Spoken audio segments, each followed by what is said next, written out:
We will now start the 2021 IFANS Conference on Global Affairs. Welcome. My name is Kim Kyung-mi. I will be leading you throughout the conference.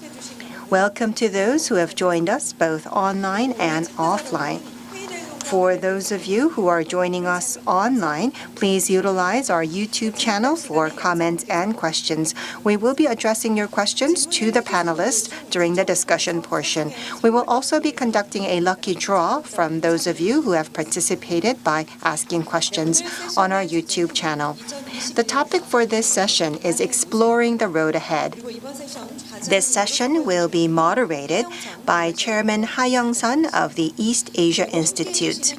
He will be joined by the following panelists: Mr. Ri Sung-nak, former Special Representative for Korean Peninsula Peace and Security Affairs, Mr. No Gyu-duk, Special Representative for Korean Peninsula Peace and Security Affairs, President Ko Yu-wan of the Korea Institute for National Unification, President Lee Sang-yeon of the Sejong Institute, and Professor Chung Bong-gun of the Korea National Diplomatic Academy. We now turn the floor to Chairman Ha Young-sun.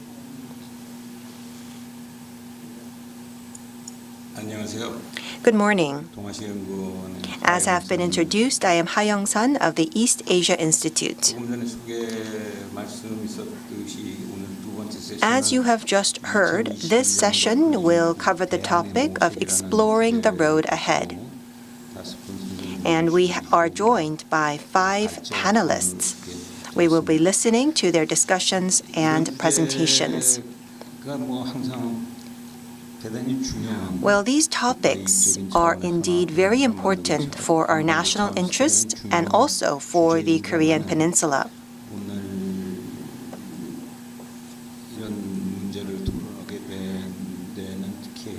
I believe that there are about 3 important motivations behind this topic. First, we have seen the inauguration of a new U.S. government, and we are in a time frame where we need to renew the relations between China and the U.S. In Tianjin this week, we will be seeing Undersecretary Sherman and Wang Wei of China, and they were engaged in a 6-hour dialogue for coordination. And the second motivation behind this topic is that we have had a standstill in the inter-Korean relations, but very recently we have seen the reopening of the direct cross-border communication lines between the two Koreas, which is a signal of change. And above all, the reason why exploring the road ahead is important is because we will experience a presidential election in Korea. And so in the remaining half year or so, how will we deal with this topic? And when we have a new administration in place, how shall the new administration deal with this issue moving ahead? This is the reason why we have invited experts to think about this very important topic. For each of our panelists, we would like to ask you to limit your initial remarks to 10 minutes. Then we will be able to open the floor for discussions. We will first talk about the year 2021 first.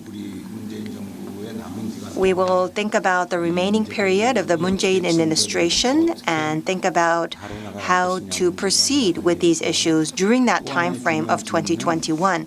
Another important question is how will the new administration deal with this issue in the years of 2022 and beyond?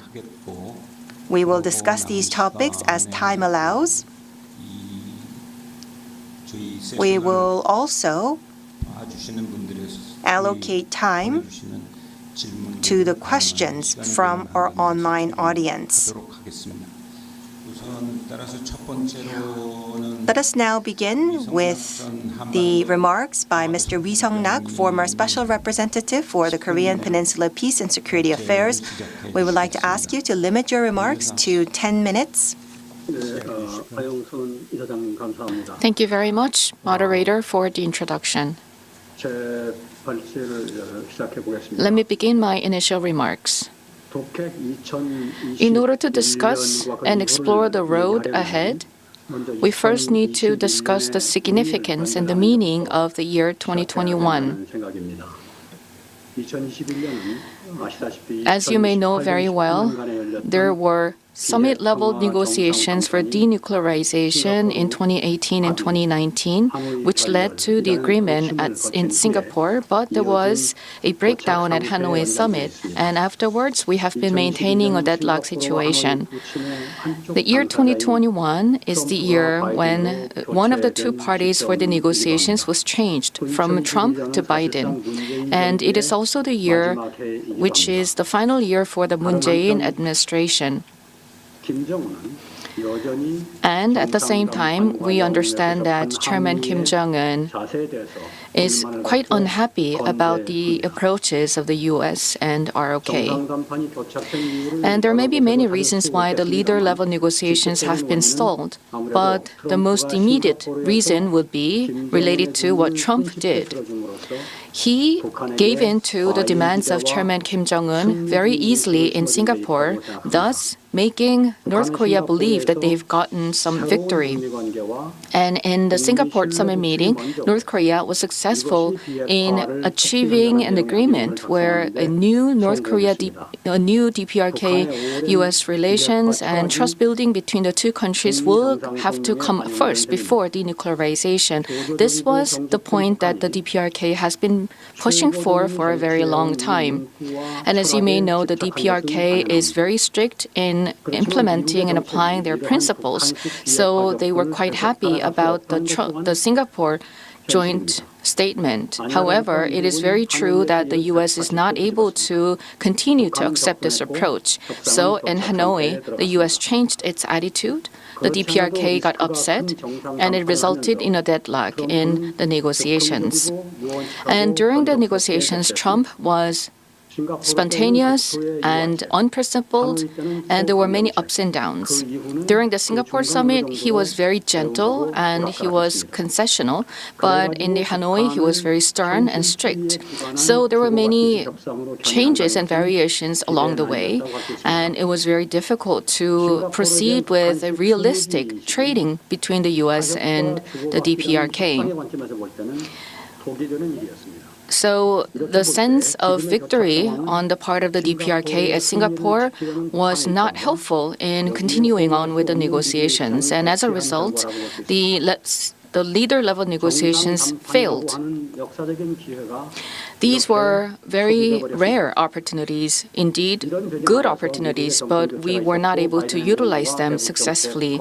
And then there was a change in power in the U.S., and the Biden administration finished its review on North Korean policy, and they came up with a politically correct principle in its approach to dealing with North Korea. However, it does not include any new initiatives or any new incentives to bring North Korea to the negotiating table.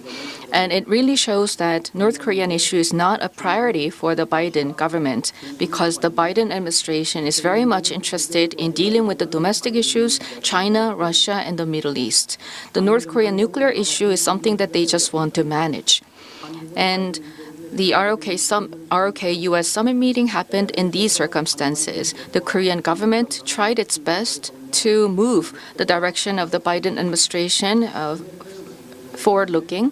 So they were able to include the Korean Peninsula Denuclearization, Panmunjom Declaration, Singapore Joint Statement, and support for inter-Korean dialogue in the joint statement. And the Korean government was able to do so by making concessions regarding China, but this does not result in any substantial initiative. I wonder if North Korea would be willing to come to the negotiating table without any substantial incentives. And without dialogue, North Korea may not continue to maintain the status quo for a long time. And there are possibilities for provocations. It's been more than 2 years since North Korea mentioned of possible provocations. It means that it's been a very long time since North Korea made any provocative action. And this is quite unprecedented, given the fact that North Korea used to engage in provocations frequently. And I believe that there are two significances that we need to take into account. On one hand, North Korea is interested in dialogue. And on the other hand, if there's no prospect for dialogue, the DPRK may end up choosing for provocations. Therefore, the current approach of the Biden administration, which is basically summarized as wait and see until provocation, is problematic. When there is a provocation from North Korea, the Biden government will be active in dealing with North Korean issue. However, we all know that provocations will lead to heightened tensions and confrontations in the Korean Peninsula, and this will lead to very slim chance for dialogue. Therefore, just to wait and see until provocation is not a constructive approach. Of course, from the U.S. side, provocations can happen anytime, and they can respond to provocations when that happens. But this situation is not desirable for the ROK, and if we can prevent any provocations, we have to do so. Therefore, we need to make efforts to address the situation before any provocation does occur. And this is not just a thought by the liberal government, and the conservative government, if they take power, will take the similar approach, because this reflects the geopolitical and geoeconomic situation of North Korea and South Korea. However, now we can see that North Korea is willing to have some dialogue with the U.S. So we need to resume the DPRK-U.S. dialogue. And to do so, we need to have some preemptive actions taken by the Biden government. It may involve some courtesy from the diplomatic perspective, or it may be some measures to recognize the DPRK in certain ways. And we can also think of providing humanitarian support, including food and medical supplies. Of course, the Biden administration is quite passive about this, so we may need to persuade the Biden government for the need of such humanitarian assistance. And if the Biden government does not want to take an active approach, then we may have to utilize third parties, including China, neutral countries, and the Republic of Korea. In that sense, I wonder what kind of dialogue has been going on between the Biden administration and China. Currently, worsening relations between the U.S. and China have negative impact on the Korean Peninsula and the North Korean nuclear issue. But we have to remember that the North Korean nuclear issue is about an international non-proliferation issue, which is in the interest of both the U.S. and China. So the U.S. and China need to work together to make sure that there's no proliferation on the Korean Peninsula. And the North Korean nuclear issue has to be included as one of the issues that require cooperation between the U.S. and China. And we can also talk to China so that it can serve as a mediator to resume the U.S. DPRK discussion. Or we may involve some neutral countries such as Norway, Sweden, and Swiss, or some NGO organizations to facilitate dialogue. Now, when we think about the position of the Republic of Korea, we also need to remember that the DPRK only wants to talk with the U.S. So, from Korea, we need to continue to build good trust with the U.S., and we need to coordinate our policies and our approaches with the U.S. in a close manner so that we can have a coordinated front against North Korea. And based on this assumption, South Korea can facilitate dialogue between the DPRK and the U.S., and we also need to mediate between the U.S. and China so that the denuclearization issue will be addressed properly.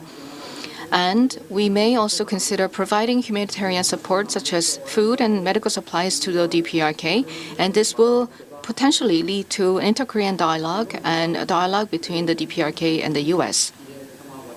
Of course, the final objective of these efforts needs to be actual progress in the denuclearization process. And there's no special shortcut to achieving this goal. We need to utilize negotiations and pressures in a skilled manner, and we also need to get the international solidarity on this issue. And we need to be persistent, and we need to be consistent in pushing ahead with this approach. And in doing so, we can encourage North Korea to come to the negotiating table and discuss realistic and pragmatic trades. And what it takes here is a strategic political competence. And in this process, we need to be also cautious that we should refrain from changing our tactical approaches without thinking about the long-term objective. We should never be obsessed with short-term outcome. And we also need to respect and appreciate international solidarity, and we should refrain from taking any unilateral action. Rather than taking the leadership role, we need to coordinate closely with the U.S. and Japan, and we also need to think about how to engage and involve China and Russia. China and Russia were helpful in dealing with Iran for the nuclear agreement. So if they can do so for the North Korean nuclear issue, this will be very helpful. Now the Moon Jae-in administration is in its last year of the term, and we don't have much time left. And considering the Biden administration's policy approaches, it may not be easy to persuade the U.S. to take action first. If we do so, it may lead to some friction between the ROK and the U.S. relations, and it may lead to some negative public opinion. And this may have some burden on the current government, the next government, and the Korean people as well. So we have to be carefully calculating the room of maneuver for us and what we can do within the given time frame. Thank you. Thank you very much for your remarks. So Mr. Wee provided a careful assessment of what has been happening for the past couple of years, and he also provided some prospect for what can happen next.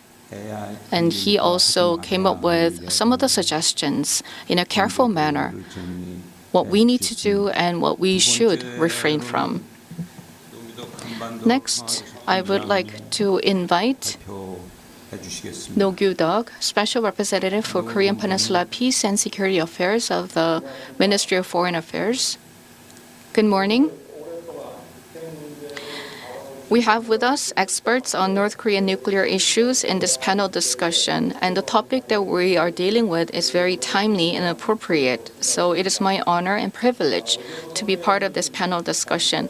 We have with us Mr. Wee Sung-lak, former Special Representative for Korean Peninsula Peace and Security Affairs. And we have with us Professor Jeong Bong-geun of KNDA, Chairman Go Yu-hwan of Korea Institute for National Unification, and President Lee Sang-hyun of the Sejong Institute. Thank you very much. As you may know, the Moon Jae-in government has been more active than any previous governments in reaching out to North Korea for dialogue. And there was no administration in the past where we had 3 inter-Korean summits within the term. And through these inter-Korean summits, we were able to produce the Panmunjom Declaration and the Pyongyang Joint Declaration. And we successively had the first DPRK-US summit meeting. The Panmunjom Declaration and the Singapore Joint Declaration, which are the outcomes of the inter-Korean summit meeting and the summit meeting between the DPRK and the U.S., have similar understanding that there should be a comprehensive resolution of the North Korean nuclear issue because it involves the history and geopolitics of the Korean Peninsula and a changing international order after the Cold War, and lack of confidence between the two Koreas and lack of confidence between the DPRK and the U.S. There are many complicated factors involved in the nuclear issue. Without addressing these issues in a comprehensive manner, it may be very difficult to address the nuclear issue in a successful manner. And these are the lessons that we've learned from the previous denuclearization negotiations. And this is the very understanding upon which we have the Korean Peninsula peace process. And another lesson that we've learned from the past years of experience is that we need to have a virtual cycle between the inter-Korean relations and the relations between the DPRK and the U.S. In 2017, there were heightened tensions on the Korean Peninsula, but we were able to dramatically reduce these tensions by having this Pyeongchang Winter Olympic Games in 2018. And afterwards, there was a dramatic improvement of the relations between the two Koreas.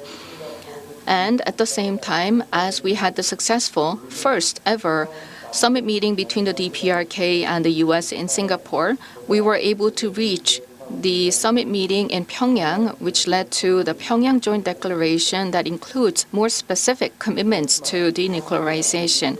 However, despite these diplomatic efforts by the ROK and the U.S., the Hanoi summit between the DPRK and the U.S. failed. And this is very unfortunate for us as well. We all wondered why there was no deal from the Hanoi summit. And there were internal discussions within the government, and there were also deep reflections between the ROK and the US. And there were many analyses coming from the external experts as well. And what we have in common between the US and the Korea is that there needs to be stable and consistent dialogue with the US in order to advance any negotiations on the denuclearization. As I mentioned, there are many complicated factors involved, so we need to have a comprehensive approach to resolving the nuclear issue, and just a couple of negotiations will not be sufficient to address these complicated situations. And based on this assessment, the government has been closely communicating and coordinating with key members of the Biden administrations from the early days, and we have been coordinating our policies. And as a result, we were able to reach a consensus that the existing agreements, including the Panmunjom Declaration and the Singapore Joint Statement, will be the basis for a dialogue with North Korea. And this was publicly announced after the ROK-US summit in May this year. This is what we need in order to maintain continuity and stability in having a dialogue with North Korea. The ROK and the U.S. agree that we need to have a staged approach to make gradual progress towards denuclearization, and we need to come up with realistic and pragmatic solutions. Some say that the North Korean nuclear issue is not priority of the Biden government, and some say that the Biden government's North Korean policy is not very different from that of the Trump administration. However, through consultations with the U.S., we were able to confirm that the U.S. does consider North Korean issue as a top priority.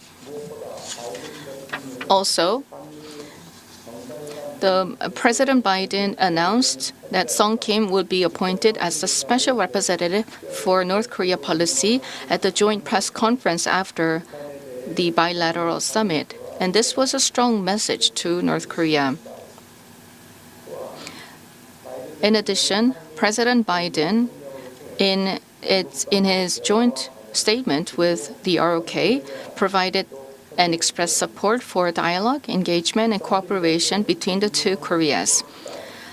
After his appointment, Sung Kim visited Seoul as his first official trip in June this year, and I met with him, and we also had meetings with the leading negotiators for North Korea from Japan as well. And we had extensive discussions on ways to resume dialogue with North Korea and ways to make substantial progress in dealing with North Korean nuclear issues. And we have been continuing such dialogues and discussions. And in this context, I believe it is very good news that we resumed the communication hotlines between the two Koreas on July 27th. There were many difficulties in terms of inter-Korean relations after the breakdown in the Hanoi summit, and the COVID-19 situation also had a negative impact on the inter-Korean relations. The Korean government has high expectations that the resumption of the communication hotlines for summit-level communication between the two Koreas will have a positive impact on advancing the inter-Korean relations. The restoration of the communication hotlines between the two Koreas is expected to contribute to creating a virtual cycle between the inter-Korean relations and the relations between the DPRK and the U.S. The Korean government is considering various options in terms of what efforts we can make in a concrete manner, and we are closely consulting with the U.S. At this point in time, we need to continue to manage the situation in the Korean Peninsula in a stable manner, and we also need to make multifaceted diplomatic efforts to resume dialogue with North Korea. The basic prerequisite for the resumption of a dialogue is to manage the Korean Peninsula situation stably, because we know that provocations will lead to heightened tensions on the Korean Peninsula and it will make dialogue even more difficult. And at the same time, we need to come up with more creative and active efforts to resume dialogue. The ROK and the U.S. already expressed willingness to cooperate with North Korea regarding responding to the COVID-19 situation. And this will satisfy the national interests of the involved countries, and this can create an environment for a dialogue. We also need to continue to work closely with the neighboring countries and the international community. The Korean government has been talking closely with China and Russia so that they can play a constructive role. And we're also talking closely with Japan to discuss the role of Japan for tripartite cooperation and to stabilize the Korean Peninsula situation. And under the strategic competition between the U.S. and China, we also need to make sure that the U.S. and China will cooperate in dealing with North Korean nuclear issue. The Korean government has been emphasizing over and over again to the U.S. and China that the North Korean nuclear issue is an area where the two countries can cooperate, and this is essential. We will continue to monitor the situations between the U.S. and China, and we will continue to garner cooperation and support from the concerned countries so that we can take a more active role in making progress. This year is very special because it marks the 30th anniversary of both Koreas joining the UN. 30 years ago, the two Koreas decided to join the UN together as there was a recognition of the changing international landscape. Now, today's landscape in the international community has changed dramatically compared to what it was 30 years ago. So we need to utilize this as an opportunity to upgrade our inter-Korean relations and improve the Korean Peninsula situation. And in doing so, we can make steps closer to denuclearization. And to do so, we need to be more active in resuming the dialogue between the two Koreas as well as the dialogue between the DPRK and the U.S. And we will do our best so that we can make some substantial progress towards permanent peace on the Korean Peninsula during our government's term. And I hope that the resumption of the communication hotlines will provide a good opportunity. Thank you very much for your remarks. In his initial remarks, he said that the Korean government has been working really hard to address critical issues regarding the North Korean nuclear issue and denuclearization. And he also provided a summary of what the government is planning to do for the remainder of its term. We will now turn to President Ko Yu-wan of the Korea Institute for National Unification. Thank you very much, Chairman Ha, for this opportunity. And also thank you to the KNDA for inviting me to this conference. I would like to take a look at this topic by, first of all, taking a look at the history of negotiations with North Korea. We have gone through the Trump administration. Currently, we have the Biden administration that has recently announced its North Korean policies. But we need to take a look at the review of the last 4 governments. And that is what the Biden administration has conducted, a review of the last 4 administrations in coming up with their own policies. If it were up to me to review the last 4 administrations, I think we should cover about 6 topics. And so I would like to take this opportunity to take a look at the lessons and implications from the history of negotiations from the next 6 perspectives.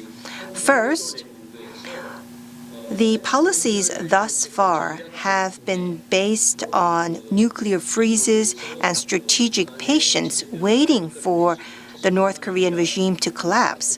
And that has not led to changes in the North Korean regime, and it actually enabled the sophistication of the North Korean nuclear program.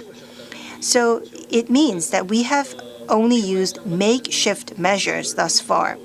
We have not concentrated our priorities on peace treaties, but rather concentrated on makeshift measures such as changing freezes for rewards.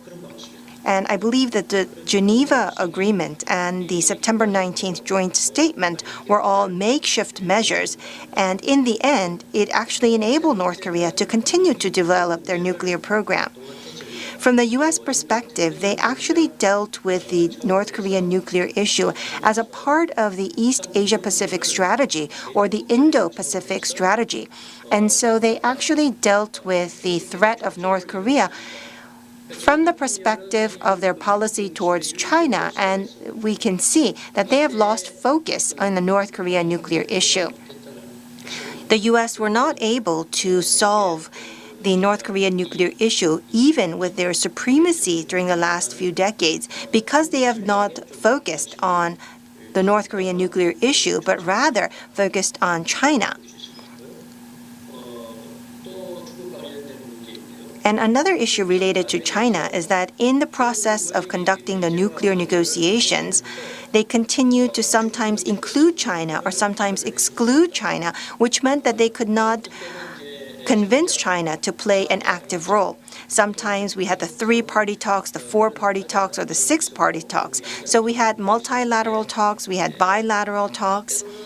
At times, China was invited to participate, but sometimes China was excluded, and therefore this lack of consistency failed in persuading China to play an active part in the North Korean nuclear negotiations.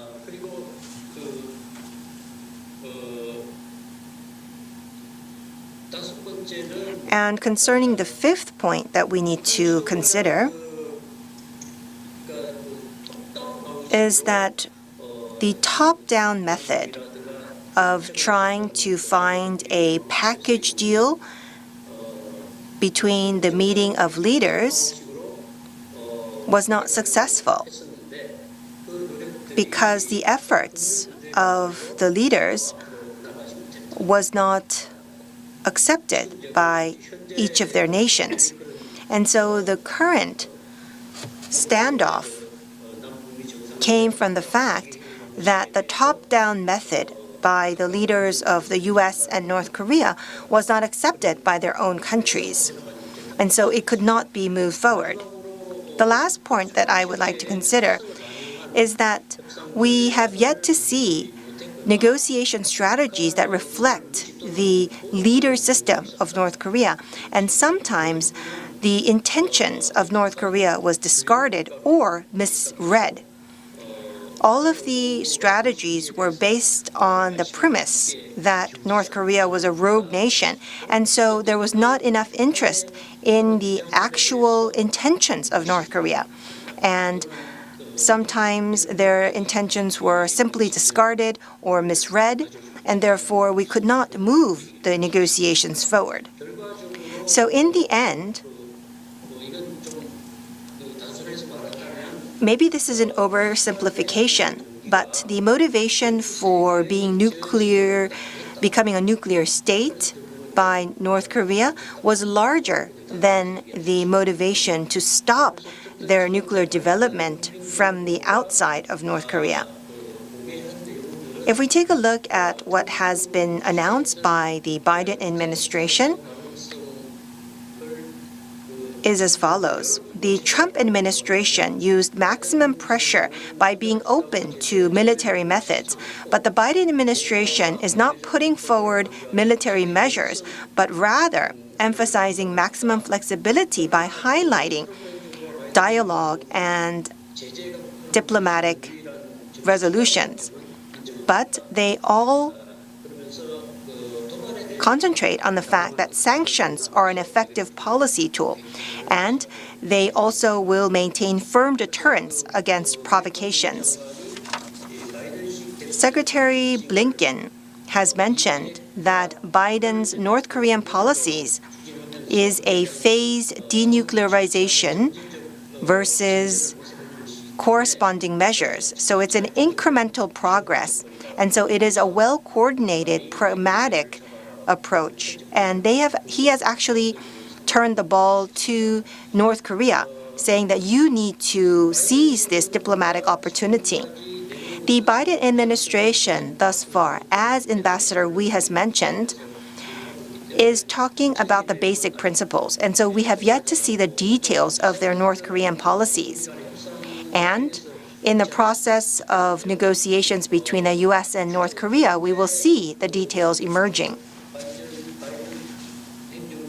But it seems that the Biden administration, they are evaluating North Korea's nuclear capabilities very objectively, and they are not focused on denuclearization first because it has not been successful thus far, but they are approaching this in an incremental manner by going from freeze to reducing nuclear capabilities to arms control.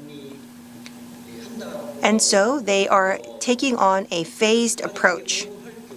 And if North Korea responds to this approach, then they will be given corresponding measures such as regime security guarantees or liaison offices or end-of-war declarations, as well as peace treaties. So it will be an exchange of security for security. And if we create this roadmap, then it is possible that North Korea will respond. Thus far, if we take a look at the 8th Central Committee of the Workers' Party of Korea, they have come up with their stance for the U.S. of being strong for strong and good for good. So they believe that the U.S. has missed an opportunity because of the failed Hanoi summit. And they continue to talk about how there is a prolonged confrontation for self-reliance. And so they are willing to wait until the U.S. changes its formula. And so that is why they are talking about strong for strong and good for good. And in the June General Assembly of the 8th Central Committee of the Workers' Party of Korea meeting, they continue to emphasize this. And so until the U.S. comes up with a new formula, they're willing to wait. And so they are not going to move until the U.S. has shown a change, whether it be opening or provocations. And so Kim Jong-un has continued to emphasize that they are looking to create a peaceful environment and the safety of the state through playing an active role. And so they are more confident as a nuclear state, and they wish to stabilize the current affairs, and they're going to be more proactive in their external relations. And one of the first measures along this line is the reopening of the direct cross-border communication lines recently. If we take a look at 2021 and beyond, the Biden administration has finished their review And they have stated that they will respect the Panmunjom's declaration and the Singapore joint statement for their North Korean policies. So rather than moving away from the past government policies, they are focusing on consistency and continuation of policies. And so it seems that they are willing to continue with negotiations and dialogue based on those declarations and statements. From the North Korean side, they are actually faced with three different hardships. They have the sanctions, and they have the self-lockdown, and the COVID-19 pandemic, coupled with natural disasters. And so they are actually in a very difficult economic situation. And we have also seen instabilities in the leader group of North Korea.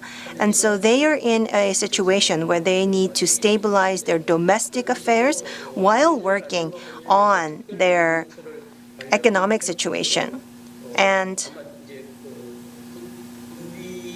it seems that their situation is so severe that they will actually be utilizing the food that has been reserved for wartime. And so that actually shows the severity of the food situation in North Korea. And therefore, that is why they wish to stabilize the affairs in North Korea and also on the Korean Peninsula. So they are willing to leverage their strategic position to create very actively a favorable environment for themselves. And so that actually shows great possibility of dialogue between North Korea and the U.S.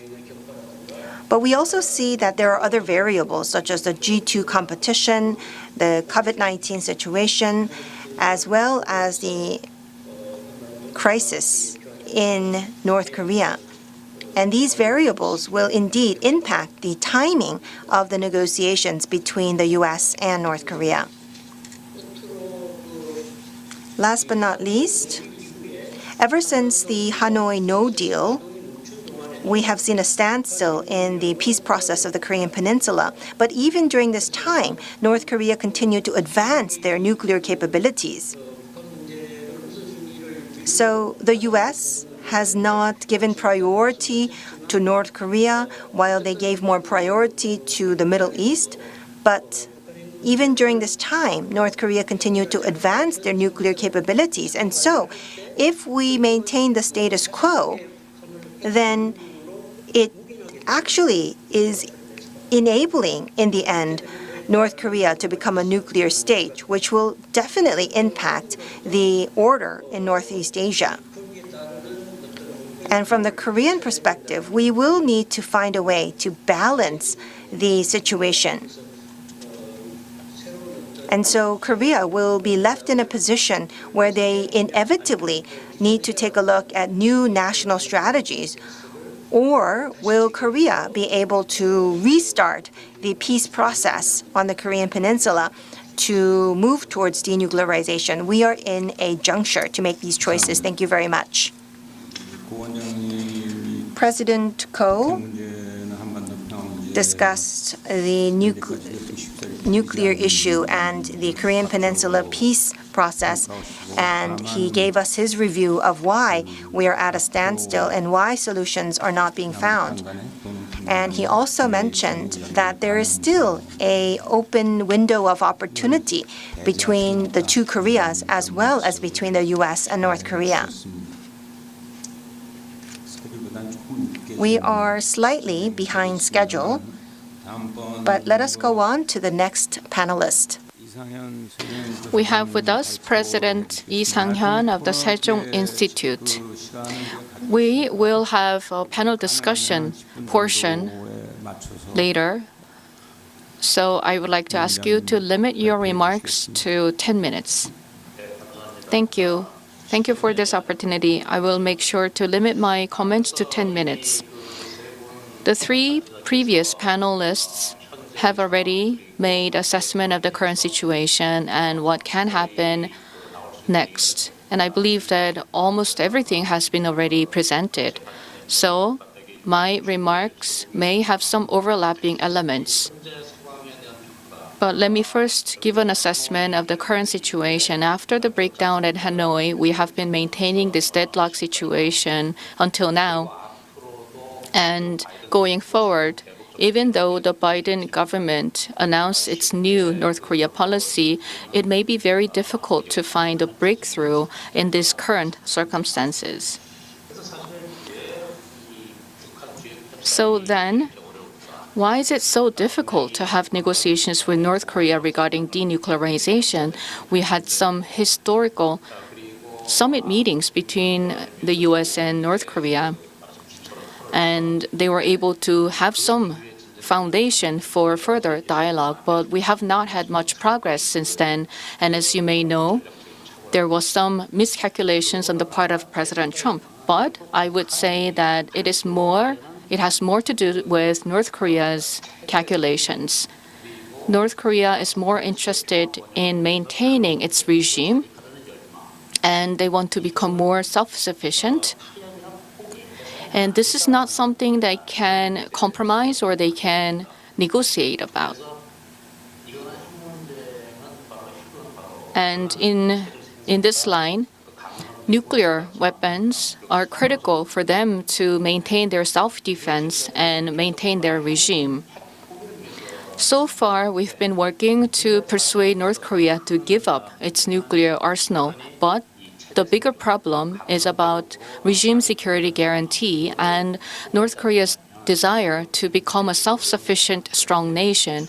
And if they do not give up on this objective, then it may be very difficult for them to give up their nuclear weapons. Of course, there were some progresses. We have the basic agreement, and the six-party agreement, and the Panmunjom Declaration, and many joint statements. So when you review them, then you can see that they have some very positive elements, but these agreements have not led to any substantial progress because North Korea wishes to maintain its regime security, and they are very strong in their desire to become a strong nation self-sufficiently. And all these aspirations of North Korea have been making it very difficult to proceed with negotiations. And in January this year, there was the 8th Party Congress, and it was known that the basic covenant of the party was revised. Now they deleted the portion where they declare the objective of democratic revolution to liberate the Korean people, and they changed the objective of the party, the Workers' Party, to a self-sufficient and democratic development of the society. So when this was revealed within Korea, there were some different assessments about the meaning behind this revision. And some say that now Chairman Kim has given up his agenda for revolution on the Korean Peninsula. And some others are saying that North Korea wishes to unify the Korean Peninsula based on its military prowess, including missiles and nuclear weapons. But overall, we can say that North Korea's priority right now is to have solidified power within its regime rather than moving on with reunification. So there's a difference in its priority. So overall, they want to have unification in its way, but they have different priorities right now. And on April 30th this year, the White House announced that it has completed review on North Korean policy. There were some assessments about the Biden North Korean policies by the other panel members, and I agree with some of these assessments, but I would like to say that the Biden government's North Korean policy is not very new. It does not have much of a new element. And they call this the calibrated practical approach. This is what the Biden government is calling. And it is not a grand bargain of President Trump. It is not a strategic patience by President Obama. It is somewhere in between these two. And this is my assessment. I would say that in the previous U.S. governments, they have made many attempts, and such attempts are all included in the Biden government's policy. For instance, the Biden government's North Korean policy includes elements of strategic patience because they will not take a move until North Korea makes any move. And it also includes arms control approach because it is talking about a gradual and phased denuclearization. And also the Biden government will continue to support UN sanctions, which is about putting pressure on North Korea. And at the same time, they are putting emphasis on diplomacy. So when you look at the Biden government's North Korean policy carefully, there's nothing very new. This is a very standard approach to North Korea.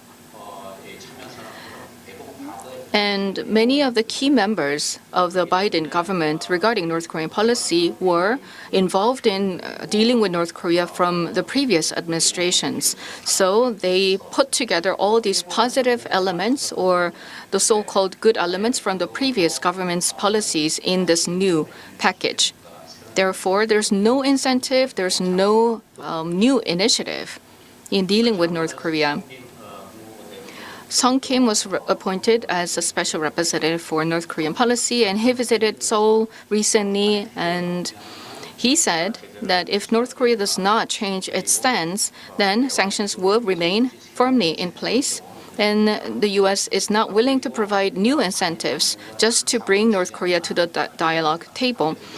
And the Biden government will continue to wait and see until any major event happens. So this means that there are many other urgent issues that President Biden has to pay attention to. And it may also mean that the U.S. may just wait and see until any provocation from North Korea happens. And this is almost like encouraging North Korea to take any provocative action. And this may be understood as something similar to strategic patience of President Obama. Then what do we need to do to create a breakthrough? And what will happen in 2021 and 2022? As was mentioned previously, the DPRK will deal with the U.S. depending on the position of the U.S. If the U.S. shows goodwill, North Korea will show goodwill in response, but otherwise it's not going to do so. And we get some signals that the DPRK is waiting for some chance of dialogue. In that sense, what can the U.S. do? The U.S. may need to take some preemptive action to encourage North Korea to come to the dialogue. But the U.S. has expressed its position through Sung Kim that there will be no incentives first. But such incentives may not necessarily be lifting of some of the sanctions or providing some assistance. It could be some sort of friendly gesture or some friendly and positive remarks. These can also be considered as incentives for North Korea. And so I think that maybe the U.S. can show some positive stance towards North Korea. Maybe this will be enough to open the doors. So some of the easiest things that we can do is to make some remarks that the U.S. will not consider North Korea as a hostile country, or make some gestures politically. Or the easiest starting point for the resumption of dialogue would be about Yongbyon plus Alpha and in response lifting some of the sanctions. Then this formula can be calibrated more carefully in order to resume discussions with North Korea. Then what can Korea do in these situations? We have many structural constraints, and one of them is that we're running out of time. The Moon Jae-in administration is in its last year, and just a couple of days ago, the communication hotlines between the two Koreas have been restored, so this is a positive sign. But now we are going towards the final term, so the government may not be able to take any drastic measures. We need to be cautious about this temptation to go very quickly or preemptively. And we have to be careful and cautious, and we also have to think about how to summarize the legacy of the current administration and leave it well to the next government. For the past 4 years, there were many developments. And if there is an irreversible positive development in the inter-Korean relations, this may be a very good legacy, but the government realized that North Korea is not easy to deal with. So as we summarize the current government's legacy and hand it down to the next government, we would have to share the lessons learned in this process and share them with the next government. And this is something that we need to do at this time. And finally, we have some positive signs coming from North Korea and also from the U.S., and we need to take advantage of these new opportunities. Thank you. Yes, President Lee Sang-hyun mentioned that we need to be more cautious. We need to exercise caution in approaching North Korea and the Korean Peninsula issue. He provided a careful assessment of the current situation and, in practical terms, what we can do. Next. The last presentation for this session will be by Professor Chung Bong-gun of the Korea National Diplomatic Academy. Professor Chun.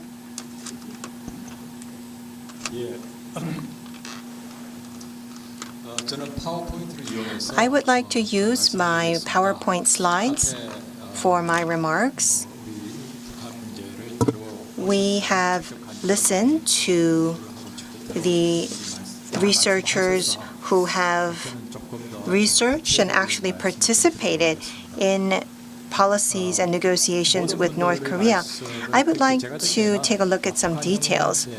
Having listened to everyone on the panel, I think we have a consensus in that we need to make sure that we make changes. And so how are we going to move forward? But concerning the way to move forward, everyone had some prudent remarks to make. But I would like to take this opportunity to actively discuss what we need to do now. So I believe that the current situation is similar to the end of 2017. 2017 was when we had very heightened tensions between the two Koreas. And so you may think the times are different, but I believe that at the end of 2017, there was an international symposium hosted by the Korea Institute for National Unification. And at that symposium, I talked about how we are in position A, but most people believe that we will move towards B, where there is more conflict. But I said that whereas everyone believes that we will move towards B, we are moving towards C. I do believe that we did slightly move towards C. So we are back in the second A position, slightly towards C from the original A position. It seems that concerning various options, we cannot simply live with the nuclear armament, and we cannot rebalance our threats based on the nuclear threats. We cannot simply go towards a peace regime. And so it seems that we are given an opportunity where we can attempt to move in direction C. A tentative agreement between the U.S. and North Korea is similar to the situation between the U.S. and Iran. And so in Iran, they actually had a tentative agreement because the issues for the actual agreement were so large in scope, is that they moved in phases. And so they call this the interim agreement. And it seems that the U.S. leaders are also talking about an interim agreement with North Korea.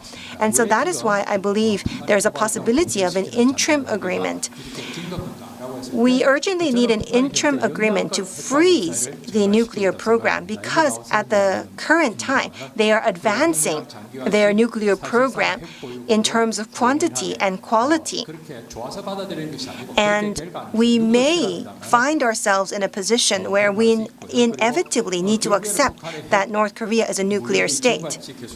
And if they continue to advance their nuclear program, then that will lead to military confrontations. And we will also see that the U.S. and Korea will revamp their military capabilities in response, which will lead to heightened tensions on the Korean Peninsula. Recently, we have seen that there are new activities of retreating spent fuel in the 5-megawatt graphite moderated reactor of Yeonbyeon. It means that they will actually be able to continue to produce more plutonium for their advancement of nuclear programs. And so for our security and for our peace, we need to raise this issue. So in other words, we need to make sure that we stop North Korea from continuing to advance their nuclear program, and this is an urgent issue that we need to work with. And so, is this possible? Is an interim agreement possible? Well, North Korea is proclaiming self-reliance, and U.S. has a low priority for the North Korean issue, and we are at the end of the Moon Jae-in administration's term. So currently, we are seeing that we are pushing the ball into each other's courts, and those are all challenges that we are faced with. But whenever we are faced with the North Korean nuclear issue, we need to take a look at two trends. Well, because I'm a researcher of the North Korean nuclear issue, I call this the Cheonbong-gun principle. We have seen that in the last 30 years, we have had a vicious cycle. So they have a nuclear program, we have an agreement, the agreement is broken, they advance their nuclear program. I made this chart 15 years ago, and I continue to add to my chart. I don't want to continue to add to my chart, but I am in a position where inevitably I have to continue to add to the charts because agreements continue to be broken. And just like Ambassador Lee has mentioned, it would be great if we could have nuclear negotiations without a nuclear crisis, but that actually never happens. The second principle is that the North Korean nuclear capabilities is doubled every 8 years, so it is growing even now as we wait. And so that is a challenge, that is a source of instability, and that is another reason why we need to move forward. Are there any opportunities on this front? Well, I believe that the North Korean engagement policy of the Biden administration and the practical approach that they have is a great opportunity. Many people say that North Korea will provocate late last year and early this year, but I continue to mention that they will have strategic patience, and we see that North Korea is exercising strategic patience, but it is a time bomb waiting to explode. If we take this into consideration, we need to utilize this opportunity where they are not provocating, and their crisis of food, economics, and health means that they are in a position where they need help from the outside world. A month ago, North Korea submitted their SDG report to the UN. They talked about the shortage of food and their per capita income of $1,300. But to the best of my knowledge, this is the first report about their situation to the international community. North Korea always thought that it was a confidential report that they will never reveal to the outside world, but North Korea has submitted their SDG report recently, and so maybe it is a sign that they are willing to change and that they can accept help from the outside world. The Moon Jae-in administration does have some time left, and they will definitely make an effort for dialogue between the two Koreas, and the U.S. and North Korea. We also need to utilize the China variable. The Beijing Winter Olympics will be hosted in February of 22, and if we see the current situation, then I think the Winter Olympics could be difficult. And so I'm sure that China also wishes to see that there is more stability in this region, especially the food and political situation of North Korea, and that is something that we can use to our advantage. So the interim agreement, is that a possibility? Well, I believe that there is a possibility of an interim agreement because North Korea needs help from the outside, and the Biden administration, they had a very high interest of the Iran agreement, especially Secretary Blinken. He actually wrote a column in the New York Times twice in 2018. And he mentioned that to win a Nobel, Trump should look to the Iran deal. And he also proposed an alternative for an interim agreement. The Moon Jae-in administration is coming near to the end of its term, and so some people say that they don't have room for maneuver. But I think that actually makes an interim agreement to manage the current situation even a higher possibility. North Korea, they are not willing to speak to a new government, whether it's a new government of Korea or a new government of the U.S. Let's say that the new administration steps into office in May of next year, then North Korea will probably observe for about a year or two. And if we have 3 years from the Hanoi Agreement, then they will have 3 years to develop their nuclear program. And so we need to have an interim agreement to freeze the nuclear program at this point in time. Let me use just 1 or 2 more minutes. So I believe that the U.S. and North Korea continues to pass the ball into each other's court. And so how are we going to solve this standoff? I hope to see Biden sending a letter to Kim Jong-un and using the title President Kim Jong-un.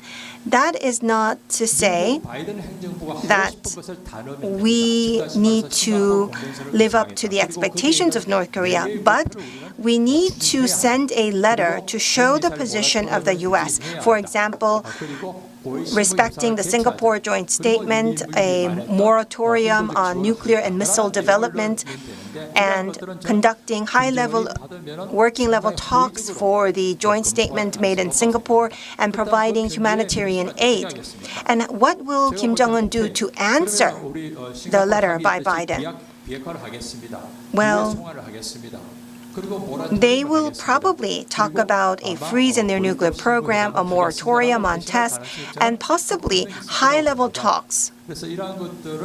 And so, I believe that we need to utilize this situation. Given the current situation, I think the U.S. experts believe that this will never happen, but on the very bottom, you can see that if we take into consideration the leadership regime of North Korea, they need to work with Kim Jong-un. We can see that Obama actually talked to the leaders of Iran, and that actually it became the core in winning the JCPA in Iran. And so just like Obama actually talked to the leaders of Iran, I think the cost for the letter sent to Kim Jong-un will indeed be paid back given the utility of the nuclear freeze and moratorium of tests. And I also believe that humanitarian aid for North Korea will definitely open opportunities for dialogue between the two Koreas and also between the U.S. and North Korea. I believe I am out of time, and so I will keep it at this, and I will continue my comments during the discussion session. Thank you very much. Thank you. Professor Chun talked about a more active measure of coming up with an interim agreement.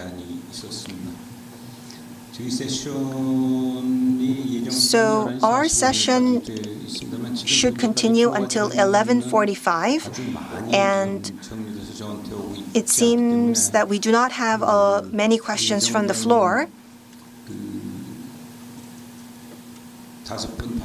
And so we will be able to allocate more time for discussions amongst the panelists. And so I would actually like to talk about two things. Well, in continuing discussions, we should have opposing views that makes discussions meaningful. The 5 panelists here today were quite diplomatic in their remarks, and so we do not see any opposing views at the moment. But I would like to try and raise some opposing views. This is what I can say. For the past 4.5 years, many things have happened, and going forward, if we categorize these 5 people into different groups, I would say that some have more cautious approaches and more conservative approaches. I would say Ambassador Wee and President Lee seem to be going into that group. And then I would say that there are other panel members who are proposing more active approaches and efforts to resolve the situations. They are President Ko and Professor Chun, and that's how I can categorize them. And in between these two groups, I understand that there is some caution that has to be exercised by Special Representative Loh from the government side. So he's standing in the middle. And with that, we can carry on our panel discussion. There's one more thing that I want to mention. We may not be able to provide objective assessment of the current situation because there are many issues involved and factors involved, and we have had a very long process in the past. So it takes a very careful approach. In the Biden administration, they used this expression, calibrated practical approach. When you examine these words, especially the word calibrated, this has not been used quite often in the past. Then why has the Biden administration decided to use this expression, calibrated? Then the second word, practical. It means that there may be some steps along the way before we fully achieve denuclearization, and the U.S. government is willing to accept some interim resolutions along the way. So that is what practical means. But calibrated, what does it mean? If I try to interpret this expression, I think that it means it's well calculated and well coordinated, and this means that it has some very complicated meaning. After the breakdown in Hanoi, maybe the U.S. has realized that calibration, a very careful calibration, is required. I think that's what they have in mind as they decided to use this term, this word, calibrated. It is about trade between denuclearization and independence and also lifting of sanctions. Now moving on to the situation and the position of China.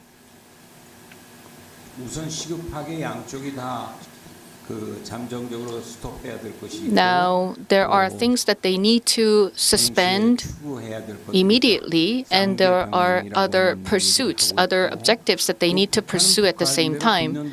And now, this year, in 2021, North Korea announced that it will be ready for both dialogue and confrontation.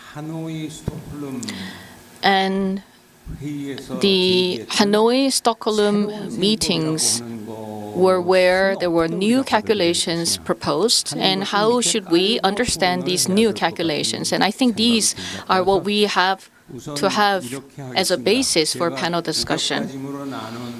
Now, as I mentioned, I have divided these panel members into two groups. Ambassador Wee and President Lee may first go, and they may offer their comments on the remarks made by Professor Chun and President Ko.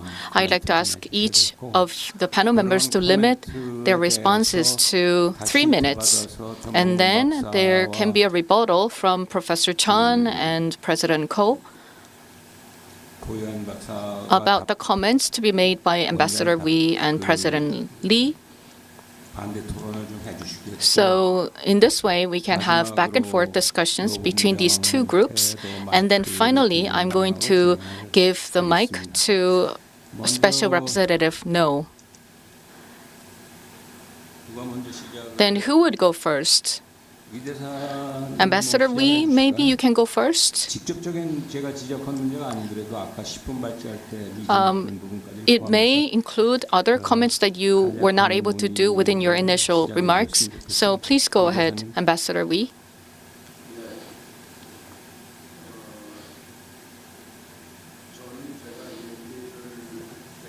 Well, when I was making my initial remarks, I said that I had the time frame as the end of the current administration, because when we think about the intention of this particular conference and this session by KNDA, I thought that that's what they wanted to discuss in order to come up with some ideas for the remainder of this current government. And I was thinking of talking about what the next government can do when I have some time for panel discussion.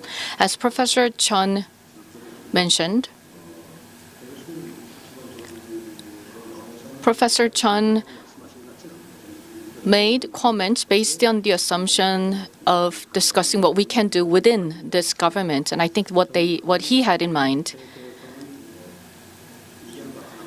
I do not oppose, I do not have any objection to the approach proposed by Professor Chun. It is something we can do, but it's not going to be easy. Because when you think about a potential interim agreement, this is something we may pursue, but when we consider the situations after the Hanoi summit, and as Dr. Ha mentioned, there are these new calculations that need to be proposed, and North Korea is saying that it is ready for both dialogue and confrontation. So given these circumstances, an interim agreement may be difficult to achieve. And I think it has more to do with the willingness of the Biden government. But I wonder if the Biden administration is willing to take that route, given the past remarks and the announcements made by President Biden. They are proposing a calibrated and practical approach to North Korea. And as I also looked at this expression, I thought it was quite interesting. But at the same time, I thought that this phrase is not really significant, but rather it is a sign that there is no substantial plan on the part of the U.S. government. It's not very meaningful. It has nice words in its phrase, but it may not be very meaningful. So it sounds good on the surface, but it seems that there is some sort of effort for cover-up because there's no substance behind it. So this is my understanding, and a lot of people consider that way. Then I wonder if we can persuade President Biden to send a letter to North Korea, because it is going to be basically about rehashing of what was discussed in Hanoi. And the current situation is considered a standstill. We should not worsen the situation. We should make sure that North Korea will not enhance its nuclear capabilities, and we need to maintain status quo while trying to resolve the situation. But I wonder if this is a practical approach, because we are basically running out of time. And I also have other concerns. And one of the reasons why I do not think that this is a positive solution is because of what's happening in Korea. Recently, the communication hotlines were restored. And that is an example of how the current Korean government is trying to focus too much on the short-term outcome rather than focusing on the long-term and more substantial goal of denuclearization. So the government just wants to produce some short-term outcomes just to highlight their achievements. And this may not be helpful in continuing on with our process towards our long-term and ultimate objectives. So this is what I have as a concern. Thank you.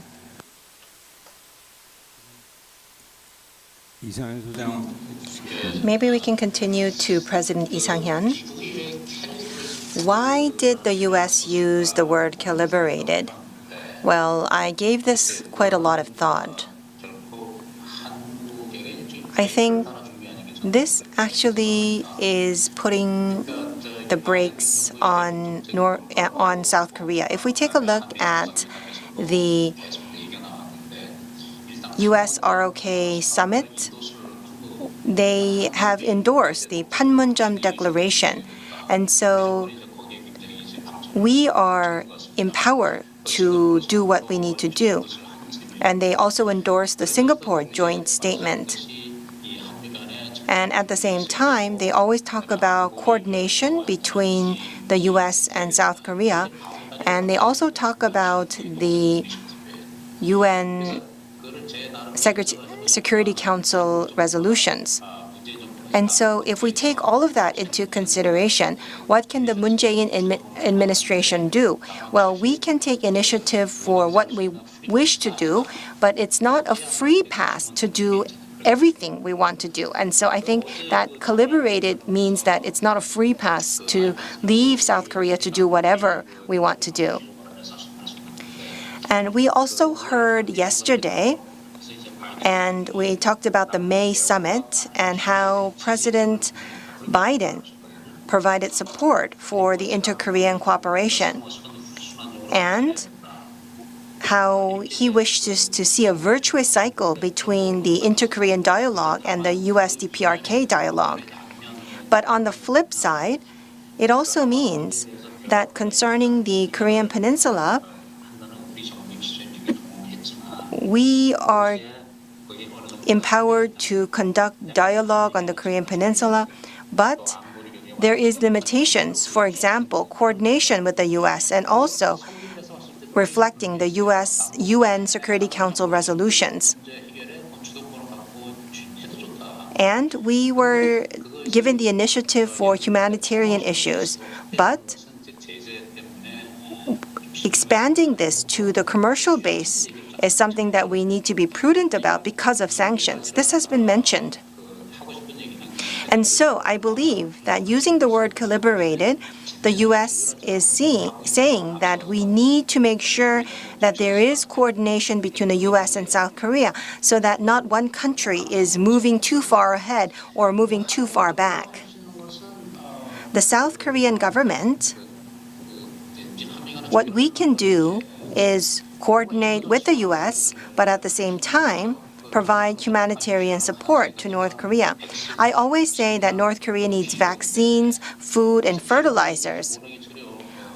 Well, it seems that the fertilizer season has already passed because the sowing season has already passed in North Korea. But North Korea has not mentioned fertilizers recently. If we take a look at vaccines, we don't have vaccines in Korea, and so it's very difficult to provide vaccines directly to North Korea. And there's something that I would like to check with Mr. No. In today's morning paper, I have seen a report that through COVAX, South Korea will be providing vaccines to North Korea. I think I've seen that in the article. Is that conducted by the South Korean government?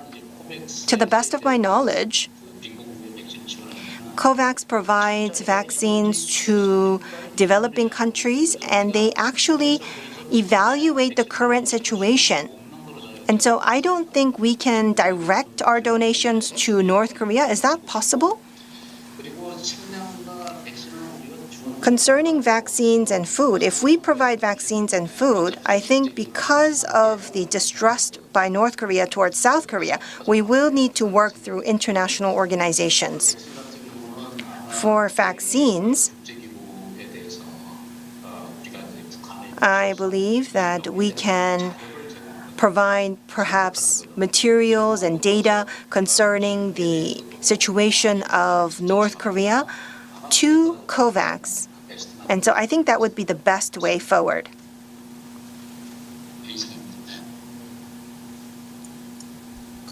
Thank you. The session that we are conducting is very important, and I have been notified that we can use a little bit more time, and we can continue until 12 o'clock, including questions from the floor.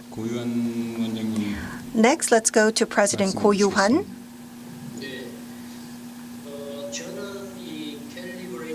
Well, the expression calibrated, I believe that it could be interpreted as well-coordinated, practical approach, but it could also mean customized. And so it could also mean that we need to include fundamental issues and approach the new calculations done by North Korea. So the North Korean nuclear issue has continued for the last 3 decades. It has not been solved in that time period. North Korea always talks about the motivation behind the nuclear program, that is the hostile relations between the U.S. and DPRK, as well as the ceasefire agreement between the two Koreas that has not moved on to the end of war declaration. And so, in being in confrontation with the U.S., just like President Lee has mentioned, they need to guarantee safety for their regime, and they believe that they need nuclear programs for that guarantee. That is the traditional position of North Korea. But when we started the peace process on the Korean Peninsula, Kim Jong-un met envoys from South Korea, and they mentioned that if they are given guarantee for their regime safety, then there's no reason for them to possess nuclear programs. And so it's a conditional dismantlement of the program. And so, at the core of this condition is the exchange of the peace process for denuclearization. And in order to have that exchange, we need to take a look at the conditions North Korea lays down for denuclearization. For example, getting rid of the hostile relations. And they also believe that sanctions are at the core of hostility. And end of war may not happen overnight, and so having a political declaration such as the end of war declaration could be a way to move things forward and also to have a liaison office in each other's territory.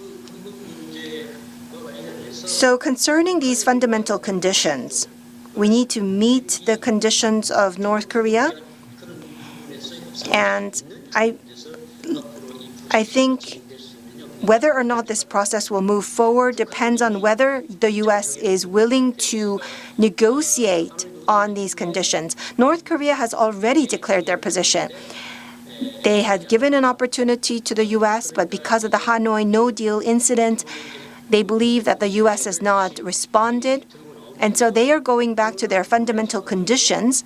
And so they would like to see these conditions met for denuclearization. Just like Professor Chun has mentioned, an interim agreement could be an initial agreement to start off the negotiations and processes. So I believe that it could happen in the initial stages of the incremental process that is mentioned by the U.S.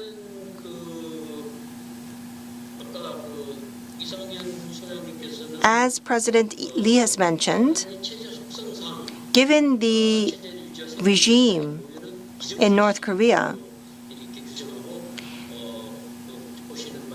they are a de facto nuclear nation. And I think we need to show them that if they have this nuclear program, survival is very difficult. So when they complete their after completing their nuclear program, they are working on these fundamental conditions because they are willing to exchange what they need for the completed nuclear program. And so that is why now they are focusing on economics and the standard of living for their people. So they have already made their strategic decision. But the Trump administration did not accept this strategic decision. And so now North Korea is going back to the traditional fundamental issues and looking for the U.S. to come up with a new formula. Nevertheless, well, could you close in about 30 seconds, please? Nevertheless, the Biden administration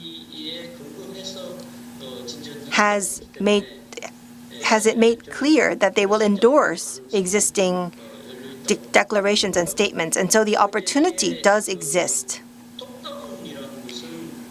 Top-down means that the leaders are using their leadership position to move forward. Of course, Biden administration was not a part of this deal, but the Trump administration participated. Their term is over, and the Moon Jae-in administration is close to the end of term.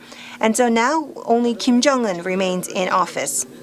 Because the other leaders, when they leave their office, they will be evaluated based on their achievements. But Kim Jong-un, he is putting his leadership on the line, and if he has no results from this, then there is this political burden on his side. And so, within the term of the Moon Jae-in administration, even if we cannot move forward, we need to institutionalize what we have agreed on thus far, waiting for the next administration. Next, Professor Chun.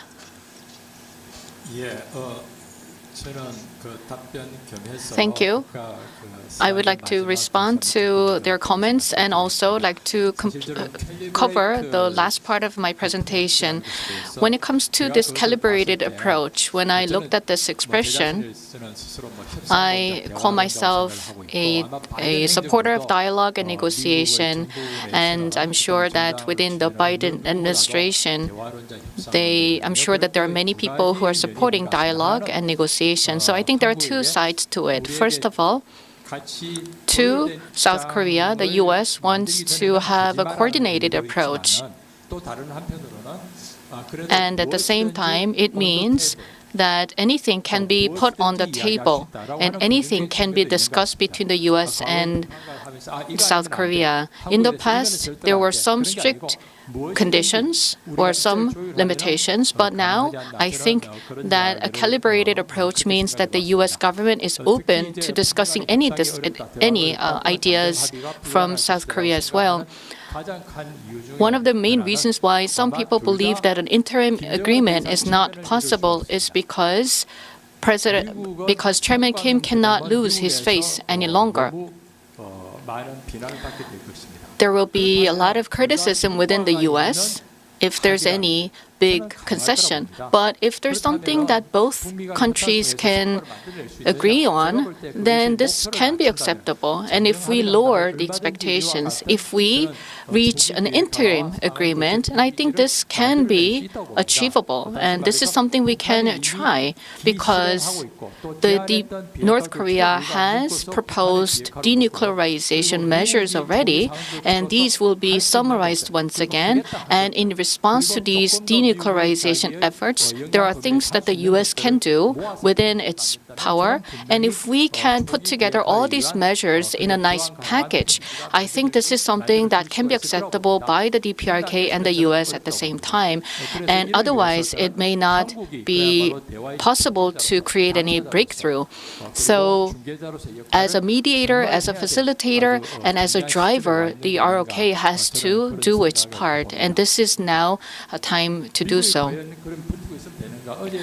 The U.S. may just want to wait and see, but this is not sustainable. Yesterday, there were panel discussions between panel members from the U.S. and China, and China may say that the U.S. may think that North Korean nuclear issue is not an immediate threat to the U.S., and China may think that North Korean nuclear issue is not a significant threat to China. So based on these understandings, the two countries may not want to take the initial steps.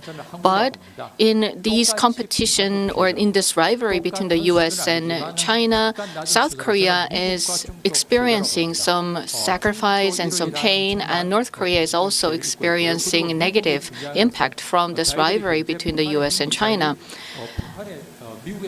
And the U.S. seems to now understand that North Korean missiles may reach the U.S. mainland and other allies, and the NPT regime has been undermined dramatically. And these are key interests of the U.S. So the North Korean nuclear issue is not just an issue concerning South Korea, but it is indeed a major issue involving the U.S. and China. So given these current situations, if South Korea takes a more active approach and persuades the U.S., and I think that there will be substantial negotiations with the DPRK. And once again, when we look at the COVID-19 situation and providing support for North Korea, this was already mentioned by South Korea and the U.S. already on some occasions. It may not be immediately possible, but when we have some vaccine supply situations resolved in Korea, then we may be able to provide such support. And China is also interested in doing so. Now, there is this East Asia health security consultation already. North Korea is not part of that, but we can invite North Korea to be part of that. If the U.S. and China allow that, then North Korea can be part of this regional consultative body to discuss health issues in East Asia. Thank you. Now, this will be the last remarks. For the first round, I would like to give the mic to Special Representative No and President Ko. If there are any additional ideas or comments, please do so. And as you were making your initial remarks, you said that after the Hanoi breakdown, there was some internal reflections done within the government. So can you share with us what kinds of reflections were done and what findings or lessons you reached? So what were the results of such internal reflection on the Hanoi summit and the entire process? So Special Representative No, please go ahead. Thank you for this opportunity. With the Biden administration, we conducted a policy review on North Korea. And in this process of coordination, as you may know, the ultimate goal is complete denuclearization of the Korean Peninsula. This was made very clear, and it was included in the joint statement from the summit. And as we were engaged in this process, we all understood that the North Korean nuclear issue cannot be resolved overnight. And another thing that we need to be cautious about is that all or nothing approach is not desirable. You may want to go for a big bargain or a grand deal, but this is not something we can do. Then we reached an understanding that we need some interim steps. So we need to take a phased and gradual approach to achieve denuclearization, and that is the understanding and position of the U.S. and Korea. Professor John talked about interim agreement and many related ideas. As we are taking this staged and phased approach, the idea of reaching an interim agreement is something we can consider as well. So the possibility of reaching an interim agreement is something we can consider as well. We should not exclude that possibility. But once again, our ultimate goal is complete denuclearization on the Korean Peninsula. If there is any interim agreement, that has to contribute to this ultimate goal of denuclearization. As we're talking closely with the U.S., we are tossing and discussing and considering various ideas. And one positive aspect of this is, as was mentioned in the initial remarks, we have a lot of professionals who have extensive knowledge and experience regarding North Korea. So we can talk about anything and everything, and we are open to many different ideas. And when ideas are thrown into the air, we will consider them, and we will embrace them if they are deemed practical and realistic. So I think that there is very successful coordination between the U.S. and Korea. And indeed, the restoration of the communication hotlines was the result of close coordination between Korea and the U.S. And I think that such close coordination of the two governments was very helpful in making progress with North Korea. Concerning the Hanoi No deal, I mentioned that we have had great reflections on these results. The North Korean position and the U.S. position for the Hanoi No deal were taking into consideration. Well, it's very difficult to state the detailed reviews, but we did review various preconditions, and we are also in the process of reflecting the situation to think about the lessons and implications for future negotiations. And sometimes we share the results with the U.S. so that we can continue with our coordination efforts. Thank you very much. So we covered the 2021 situation, and I would like to make a statement before we go on to 2022.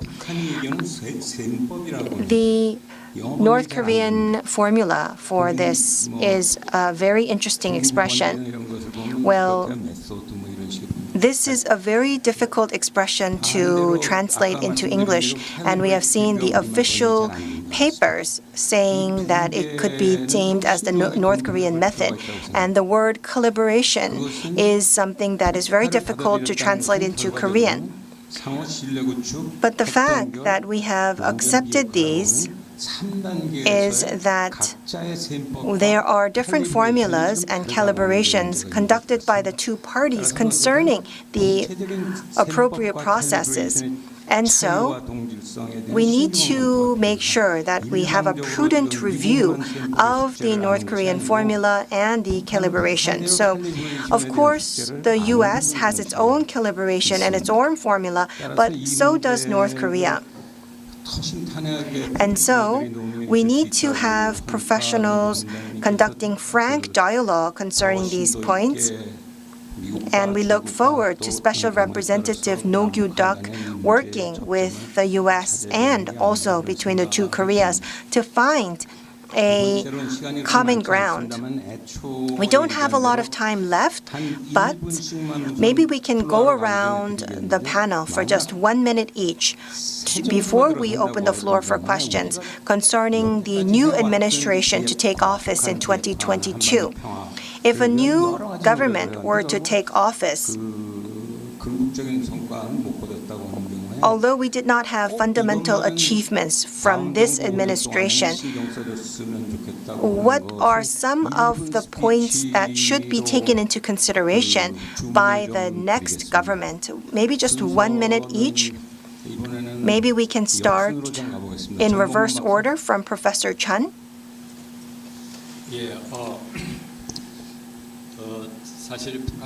Well, we have not been able to solve the North Korean nuclear issue in 3 decades, and so it's difficult to say that it will be solved overnight.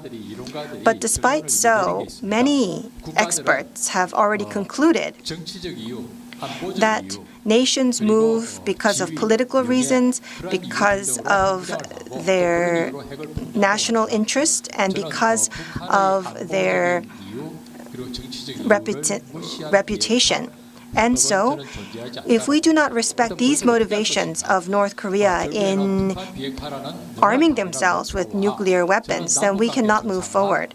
And so we need to see normalization of the ties between the 2 Koreas and North Korea and the U.S. That will definitely open the way for denuclearization. And during the next government, we look forward to moving down that path. Then President Ko Yoo-han. Well, even if we have the next government, I don't think there is a new formula. But of the formulas that have already been established, we need to pick and choose. In order to do so, we need to first have an objective assessment of the nuclear capabilities of North Korea. And based on this objective assessment, we need to come up with a solution. And when we see the new government taking office, we will be at a juncture to choose whether or not to recognize North Korea as a nuclear state. And that will also lead to the issue of balance. And as I have mentioned before, we may be in a position where we need to revamp the national strategy overall. Then President Lee Sang-hyun.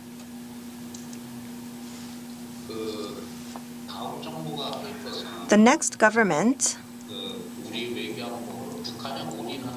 we should not be overly focused on just North Korea in terms of our external affairs. Well, this government focused solely on North Korea, but we don't have any tangible results. There are so many national security challenges outside of North Korea. For example, the G2 competition. If it becomes more intense, what will be Korea's national strategy? We also need to take a look at technology supremacy, and in this new international order, how will Korea function as a middle power? These are all important items on our agenda. But we have been overly focused on North Korea, and these other items on the agenda have not been given priority. Our multilateral strategies work on the Korean Peninsula, the new northern policy, and the new southern policy. And so, even if the next government works on the North Korean nuclear issue, we also need to focus on other important national security challenges. Ambassador Wee? Well, I have a slightly different perspective. I have hinted this in my initial remarks, but the North Korean nuclear issue is a long game. If we are to win in a long game, we need to be consistent and we need to be persistent. But during the last few decades, it's very difficult to say that we have been so. But in order to be so, we need 2 preconditions. First, we need to have the goal and approach for denuclearization and the tools to be used for denuclearization. So we have to have the big picture for our policies. And concerning the big picture, we need to win the agreement of the people. So the first point is related to our diplomatic capabilities, and the second is our political capability. In order for the 2 to be possible, we need to have the coupling of political capabilities with diplomatic capabilities. And we need to be very professional concerning the nuclear issue. And at the same time, we need to be very practical given the national interest between the diplomatic leaders and the political leaders. If we have the political capabilities and the diplomatic capabilities to do so for the next government, then I believe that we can see a totally new front for the denuclearization process. Before we go to the floor,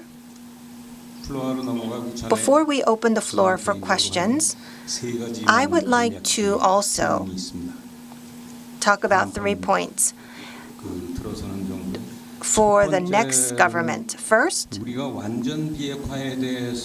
concerning complete denuclearization, we always believe that we have an agreement for a complete denuclearization, but this is something that we need to review. Do we truly have an agreement for complete denuclearization of the Korean Peninsula?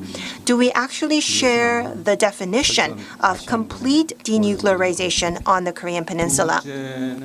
Secondly, yesterday and today we have had very interesting discussions, and it seems that there are strategic decisions made by the concerned nations, including the U.S., China, and DPRK and ROK, for parallel pursuit. So these are two-tracked approaches, but these two tracks are different. What the Chinese government is talking about, what the U.S. government is talking about, and what the North Korean regime is talking about, they're all talking about different parallel tracks. So we need to see what they have in common, how we can come about coordination. Of course, the first type of coordination we need to do is coordination between the U.S. and Korea. And the third point has not been discussed very well, but in dealing with North Korean nuclear issue, it's not just about diplomatic negotiation skills, but what we really need to remember is to have a new initiative of denuclearization that has to also come from North Korea. How can we make sure that North Korea comes up with a new grand initiative that goes beyond nuclear program in order to have a more desirable future for North Korea? This is something that has to be discussed in our narratives. Now, we have the remaining 10 minutes, and I have received questions from the viewers and the audience. Can I jump in? Can I make an intervention? Please go ahead. Before we move on to the floor Q&As, I would like to make one point about the reflections on Hanoi no deal outcome.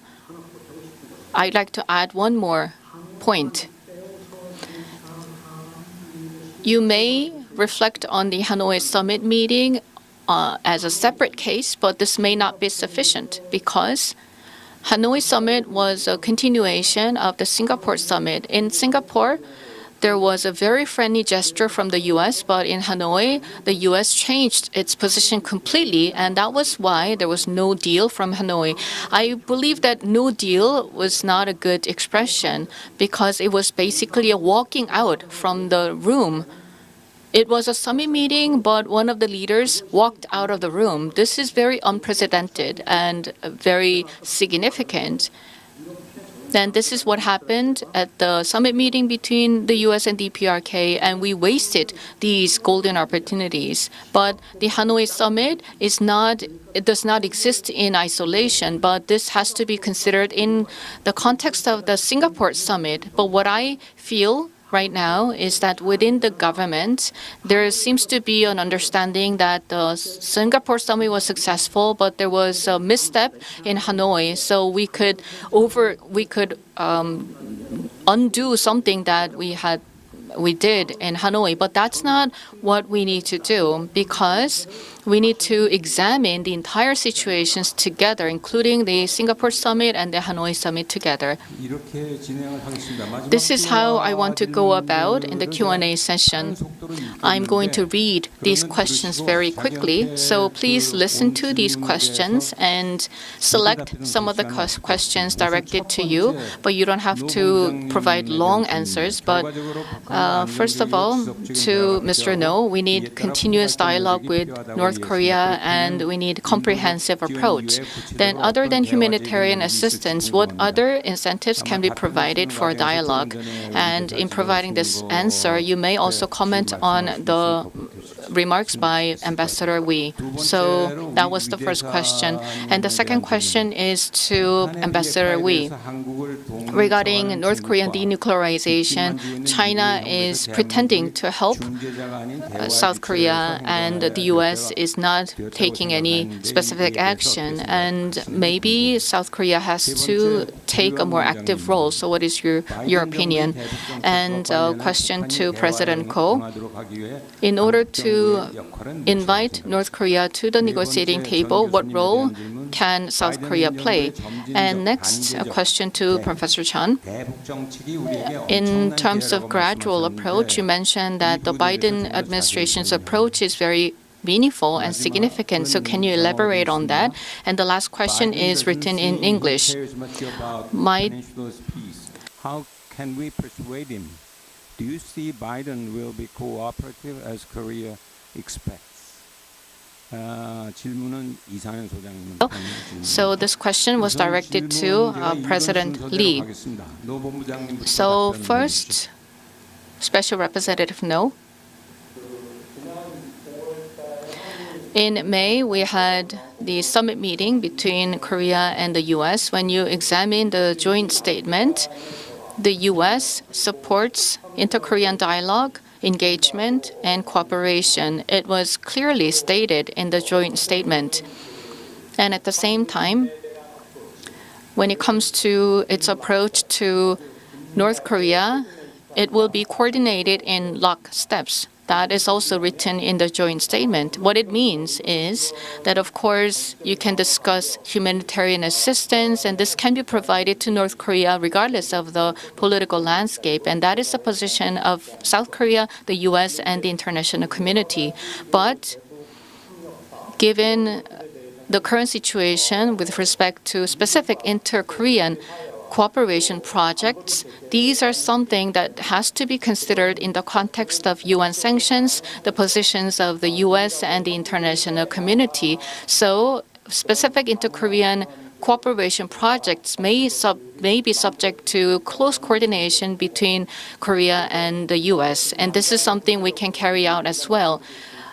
Right now, I'm not in a position to give you any specific details, but we are considering many different options, and we are closely coordinating and discussing with the U.S. and the international community, and this is what I can say at this point. And regarding the question from President Lee about COVAX, and the news we got was about a French government sending vaccines to an African country through COVAX. Because you cannot designate a recipient for cash donation, but you can designate a recipient for the goods and the supplies. And next, Ambassador Wee. Well, of course, between the U.S. and China, we should not just play a mediator role, but we also need to become an active player in the dialogue. From 2018 to 2019, the results have not been sufficient, but nevertheless, we were an active part in all dialogues, which in itself is very meaningful. And so, Korea was always at the site of important summit-level meetings. And so, I fully support the fact that we need to be an active part of dialogue. And not only should we be present, but we also need to contribute to the substance itself. And we need to be more active in approaching the substance.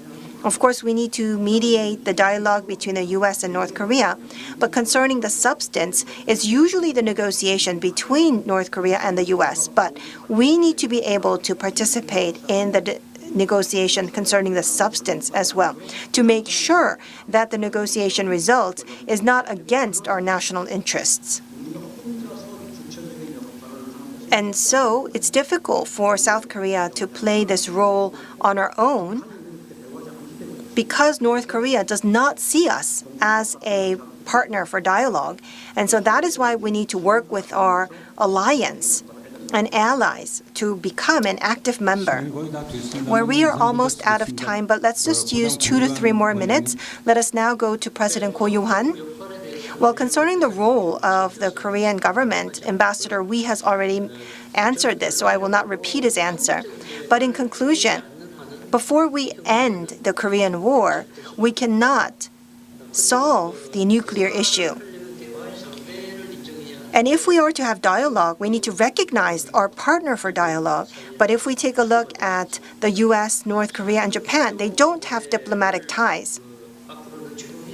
And so I believe that we need diplomatic ties, and the process of changing the end-of-war declaration to the peace treaty will take time. And so we will need to solve these technicalities along the way. And I believe that much of the process reflects the intentions of North Korea. And so we need to be able to accurately interpret their intentions and provide the correct solutions. Professor Chun, maybe we can ask you for a concise answer. Well, I think I will just answer it in this fashion. Rather than having high expectations for President Biden himself, we have seen that the Democrats have always led the agreements with North Korea, and I believe that the Biden administration will continue to live according to these traditions. And I think we have a misunderstanding about President Obama.